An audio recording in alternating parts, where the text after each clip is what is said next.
Thank you, Aria and Sabrina. That was wonderful. It was really interesting, and hearing of Aria's advocacy and the work that she's doing, trying to leave space for others with disabilities, I think is fantastic.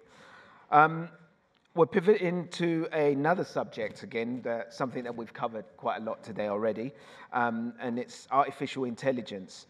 We hear a lot about artificial intelligence, but here at the Global Inclusive Growth Summit, we like to think about inclusive intelligence. And what does that mean? So no need to go to ChatGPT, because you're about to find out. And here to lead us through a conversation on truth in technology is our moderator, Sonal Shah.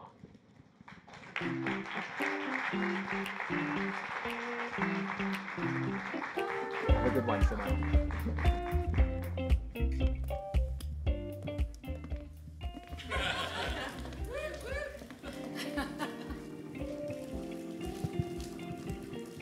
Well, hi, everyone. Are you awake after lunch? Just checking.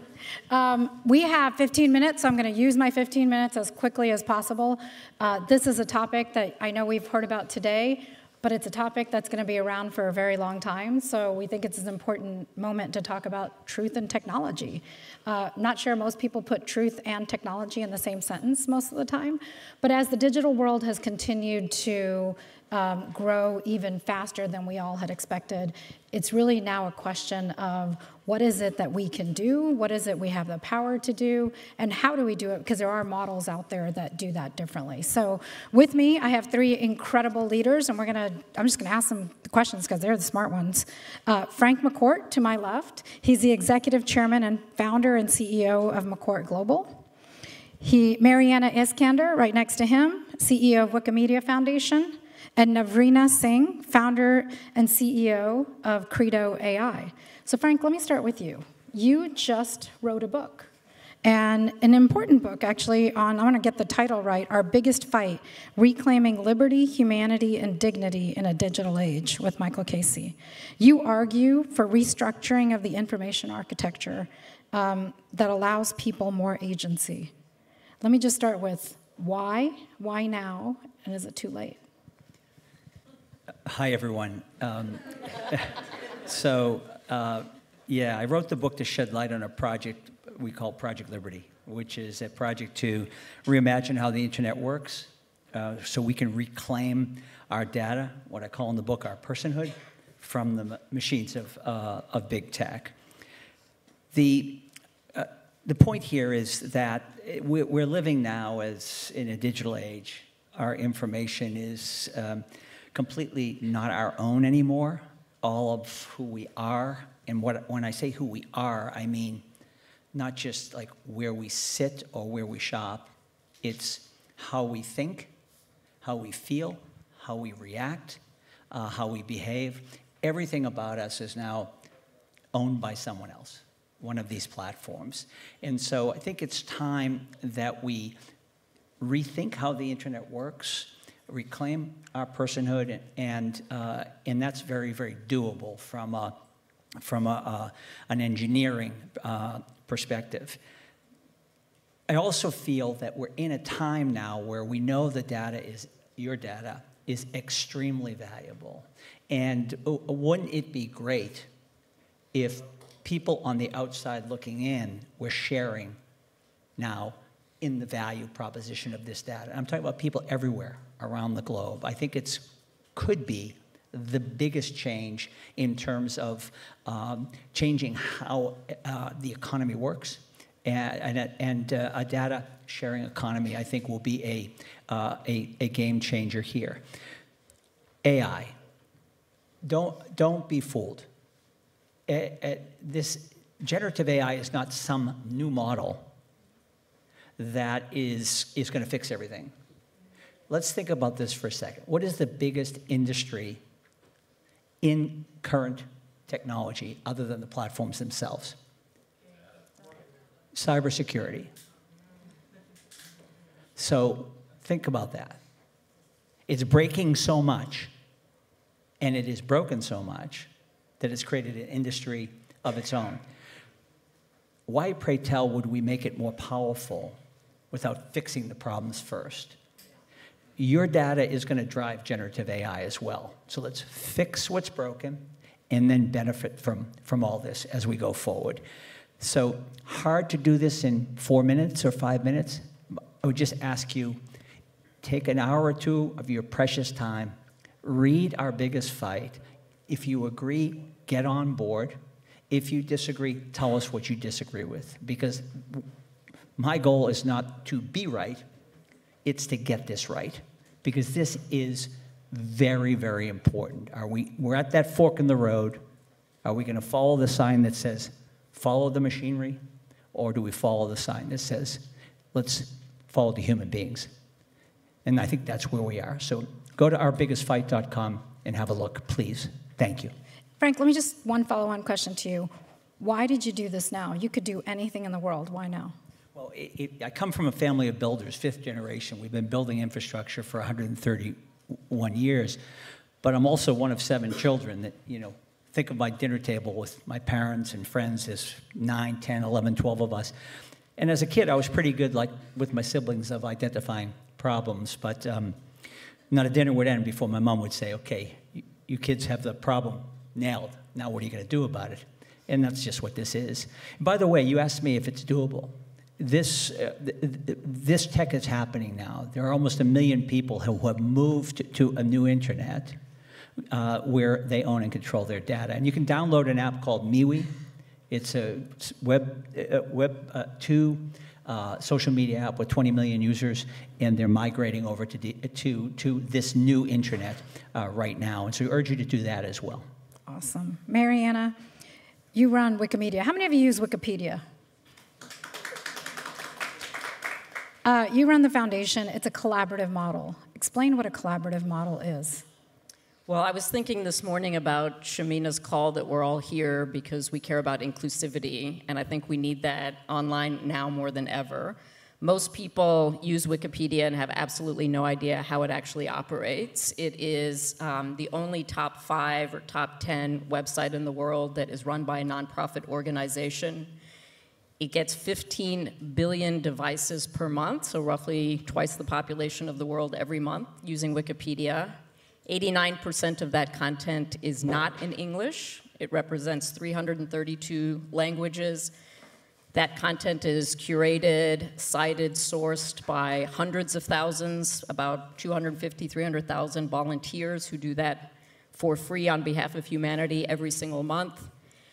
And for the purposes of this conversation, what we know is that Wikipedia is consistently the largest training set in every large language model that is being used now. So often what ChatGPT tells you is what Wikipedia tells it.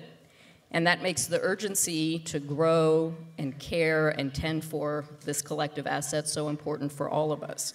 Inviting new volunteers, adding missing knowledge, and ensuring in line with the policies that Wikipedia already has that this is cited, verified, reliable, accurate information, which we need every year, but I would say particularly this year. Explain, if you're a creator on Wikipedia, you're doing all the work, what happens when AI is reading it? What happens to the creators who aren't getting paid for that? What's the incentive? So I consider it a privilege to talk on behalf of these volunteers who are in every corner of every part of Earth. I cannot say that more strongly. And so why is it that they do this? And one of the reasons that attribution has been such an important topic really is for 3 reasons. The first is that what we know is that transparency is a tool to build trust, and transparency requires openness. And a lot of what creates trust in information is not only the content itself, but confidence in the processes and the systems that create it.